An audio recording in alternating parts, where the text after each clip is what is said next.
y'all move in, why is the man always expected to do the most? To cover Good most? question. Good But question. then, I'm gonna tell you what. why it ain't always treated equal Well, all around the board? Well, I will tell you this. The dumbest thing anybody ever did in life in the history of humanity is pay the cost and not be the boss.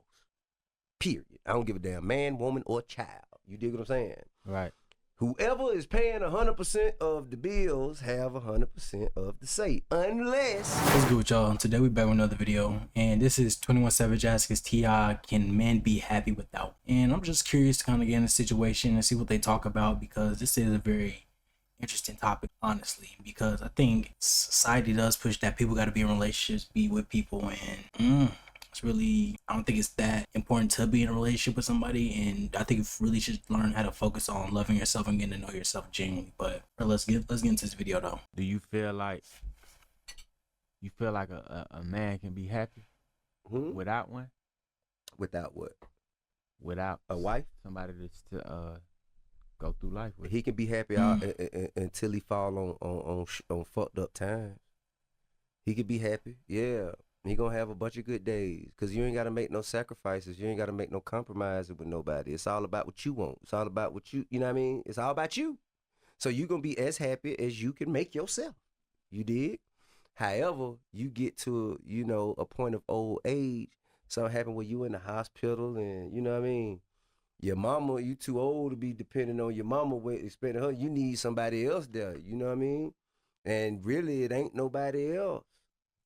If it's just you, bro, can you imagine if something happened to you, or if you was, let's not talk about a gunshot, shit like that. Let's talk about, let's say if a nigga caught COVID. Let's say cancer.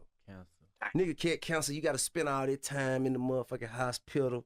You got to go through all this shit. You got to goddamn make sure you take all that medicine and all that shit, and you got to do that shit like single alone. Selfish though? What?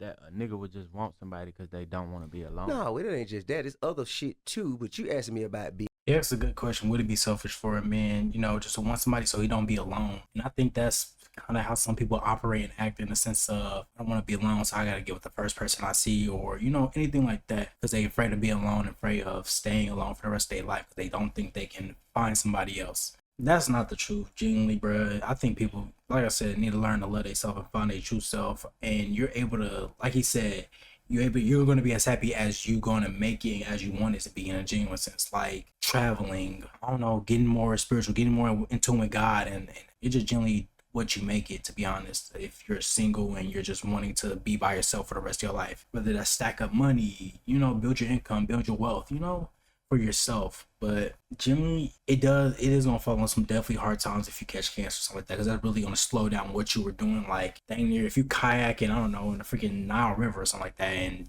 bungee jumping off the Grand Canyon, I don't know, I'm just making stuff up, but yeah, it's just, I don't know, it's just generally what you make it. And I think we shouldn't force people to feel like they gotta get married or anything like that, or push, I don't know, typical stereotypes or statistics on people, and making people trying to be a statistic, if that makes any sense, on relationships and dating and marriage and all that type of stuff. But yeah, being happy, if a motherfucker could be happy, you gonna be happy until shit like that happen. Yeah, you see what I'm saying?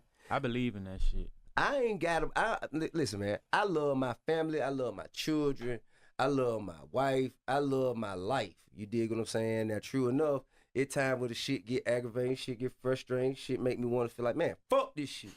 But at the end of the day, I say, man, to be honest with you, where you gonna find somebody where you can goddamn trust that they there because they fuck with you and not just there because you T.I.? Where you gonna go find that shit at?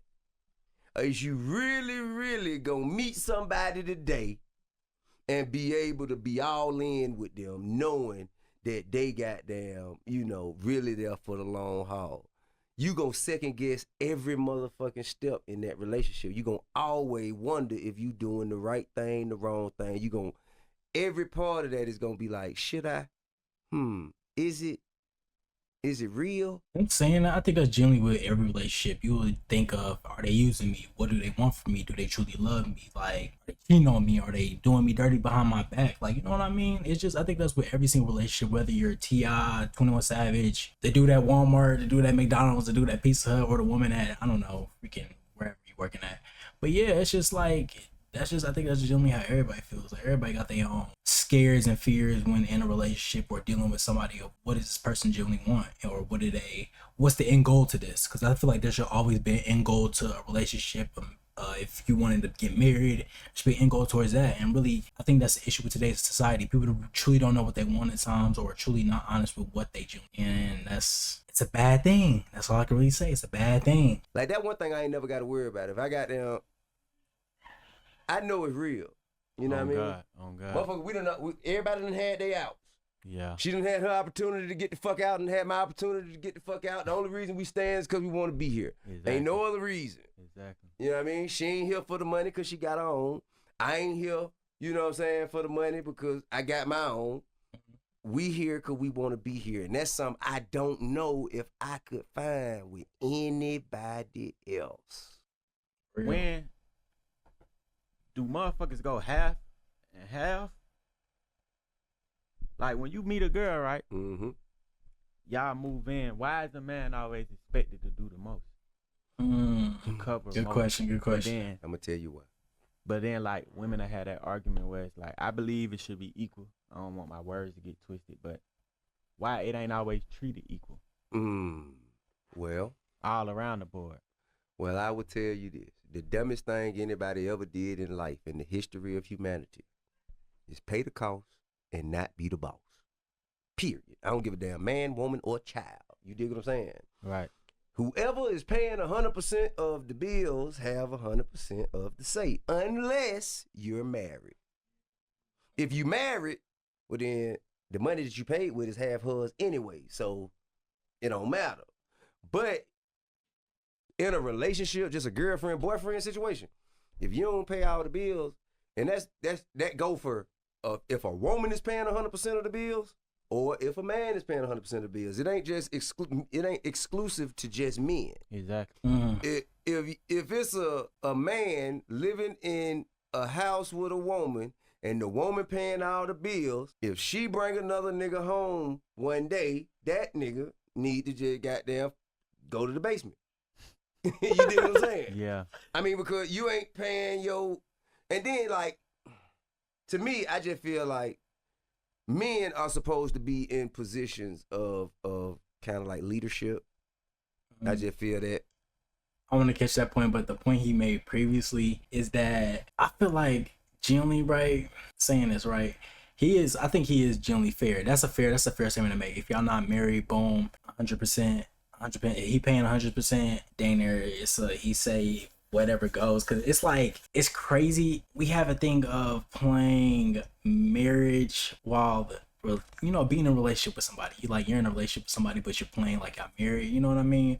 Which is like, because nobody's fully in control of anything, generally. It's like, not everybody, you can follow through the suit of somebody, of following somebody and wanting to be in a relationship with them. So you do follow what they say and what they do because they do pay for stuff, but you're not tied to a piece of paper to that person. You know what I mean? In a genuine sense, money, like, when you leave, you don't get 50% of what they got. They leave with what they have, you leave with what you have. And that's generally what it is when you're in a relationship. But when you're married, it's like, if you decide to leave and you decide to sign them divorce papers, you take 50% of what they got, and that's about it. Like, you know what I mean? It's generally a genuine trade-off when you're married, besides being in a freaking relationship.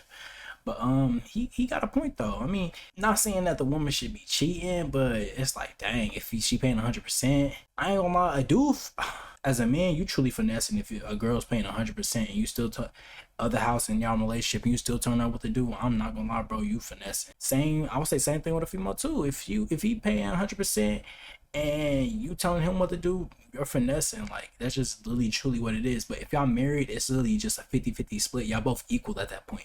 Genuinely, in a relationship, you could try to make it be even or equal as possible, but it's gonna be super, super hard. It's gonna be egos involved. It's gonna be this truly ain't my wife, this truly ain't my husband. It's gonna be them conflictions unless you're really trying to be truly committed to this person. At that point, if you're truly trying to be committed to that person, why aren't you married to that person? Genuinely, right? If y'all live together in the whole nine, doing everything that married people would do, but that's neither here nor there. But not saying women can't lead. That ain't what I'm saying. Men are supposed to be in positions of kind of like leadership. I just feel that Not saying women can't lead. That ain't what I'm saying. I'm just telling you what my expectations of myself is as a man, and that is gonna set the standard of what I expect to see from other men. Right. All right. I think a man supposed to, even if she can pay it. Man, my wife ain't allowed to pay no bills. If you pay bills, you pay the bills that you want to pay for the stuff that you want to do for yourself. Exactly. You ain't got to worry about coming home and paying no bills here. Okay, that genuine sense of I don't fully agree, bro, because you like equating you having your money and that's your sense of your leading. I think there's more towards leadership than her not touching a bill rather than if she want to pay for something herself. You know what I mean? In that sense. Because you can pay as many bills in the world, bro, but that doesn't guarantee a good relationship in a sense, because money doesn't guarantee a good relationship. If it did, and how much money people have, dang near everybody should have a good relationship. Freaking Bill Gates, I think he and his wife divorced, and he had so much money in this world, and it's like, how come they divorced? You know what I mean? In a genuine sense. But hey, that's why I feel like money doesn't equate to everything. It does have, you do have to have a sense of empathy when it comes to leadership. You have this sense of taking charge and really being behind and letting the people in your pack be in front of you and you watching over them in a sense. But that's what I think it takes to be leaders. Really, like he said in the beginning, it did say it took sacrifice. He did say that, but generally it does take sacrifice. It does take a sense of care, a sense of non-selfishness in a genuine sense, right? But this was a good video. This was a cool video. It had some good points, good things, good conversations that I feel like we need to talk about more and more. But I hope y'all enjoyed this video. Make sure y'all like, comment, and subscribe. We're going to be active. Make sure y'all join the Discord. We're going to be talking in there a lot more. Going to get more active in that. And yeah, see y'all guys later. Ladies, if y'all watching too. Deuces.